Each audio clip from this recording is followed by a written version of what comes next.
Black Dog by Levi Pinfold. One day, a black dog came to visit the Hope family. Mr. Hope was the first to see it. "My goodness," he cried, dropping his toast. He didn't waste any time calling the police. "There's a black dog the size of a tiger outside my house," he told the policeman. The policeman laughed. "What should I do?" asked Mr. Hope. "Don't go outside," said the policeman, and put down the phone.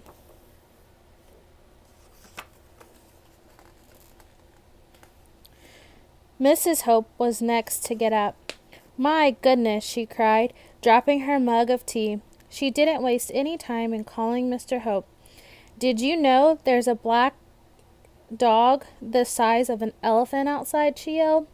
"Yes," said Mr. Hope. "What should we do?"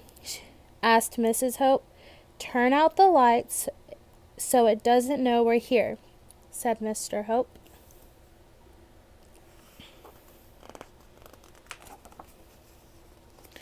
Adeline Hope was next to get up. "My goodness," she cried, dropping her toothbrush. She didn't waste any time in calling for her parents. "Did you know there was a black dog the size of a Tyrannosaurus Rex outside?" "Yes," said Mr. and Mrs. Hope together. "What should we do?" asked Adeline. "Close the curtains so it can't see us." Maurice Hope was next to get up. "My goodness," he cried, dropping his teddy bear. He didn't waste any time in calling for the family. "Did you know there's a black dog the size of a big Jeffy outside?" "What's a big Jeffy?" asked Adeline Hope. "Never mind that. What should we do?" demanded Maurice Hope. "Hide under the covers," they all wailed.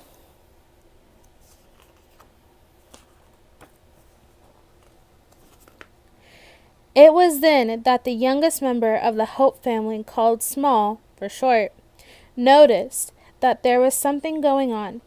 "What are you all doing under there?" "We're hiding from the black dog," they whispered.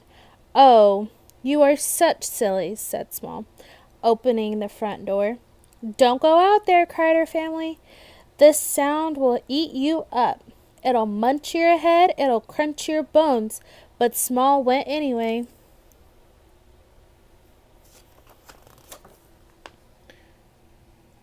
Outside, the black dog leaned down toward her and breathed.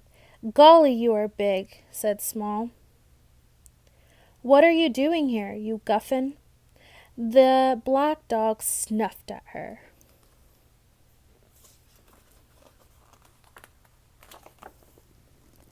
"All right then," she said. "If you're going to eat me, you'll have to catch me first." And with that, she scurried into the lowering trees. As she ran, she made up a song.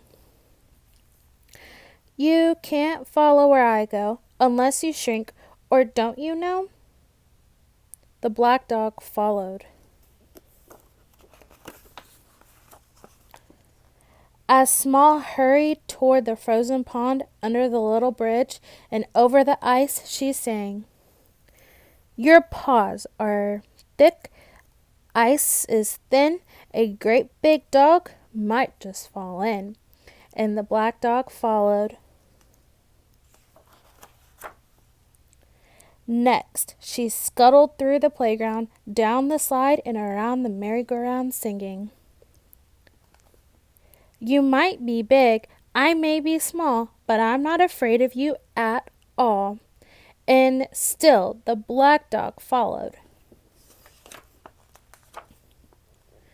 Finally, Small had run all the way back to the house. "You'll find out why they all hide if you follow me inside." And with that, Small tumbled into her warm home through the cat flap. She really was that small, and so by now was the black dog.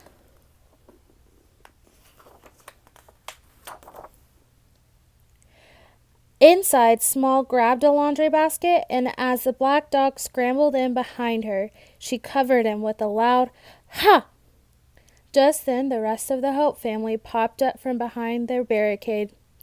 "You haven't been munched!" cried Mrs. Hope. "You haven't been crunched!" cheered Mr. Hope. "You haven't been eaten!" yelled Maurice Hope, missing a poetic opportunity. "But where's the black dog?" asked Adeline. Without a word, Small lifted the basket.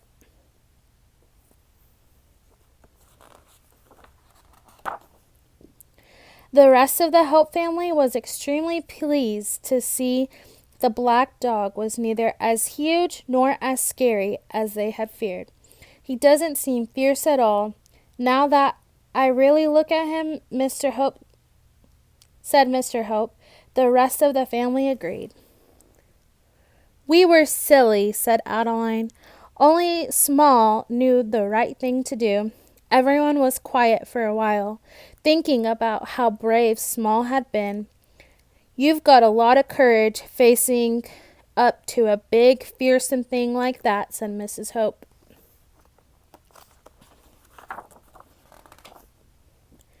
"There was nothing to be scared of, you know," replied Small Hope, as she went to sit by the fire and the black dog followed.